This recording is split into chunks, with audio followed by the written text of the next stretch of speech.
প্রতিটি মানুষের একটি করে স্বপ্ন থাকে।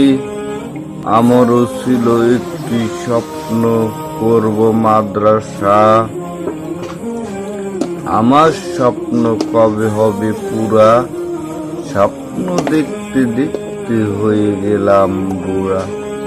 সবাই আমার জন্য করবেন দোয়া, আমার স্বপ্ন যেন কবু না হয় ভুয়া। সবাই আমার পাশে থাকবেন, সবাই আমার জন্য দোয়া করবেন, ভিডিওটি শেয়ার করবেন। আল্লাহ যেন আমাকে একটু তৌফিক দান করে। আমার ছোটবেলা থেকে অনেক স্বপ্ন একটি মাদ্রাসা করব এবং সেখানে অনেক অনাথ শিশু লেখাপড়া করবে। সবাইকে ধন্যবাদ। ভিডিওটি দেখে একটি গঠনমূলক মন্তব্য করবেন, যেভাবে আমার স্বপ্ন পূরণ হবে। সবাই আমার পাশে থাকবেন। আসসালামু আলাইকুম।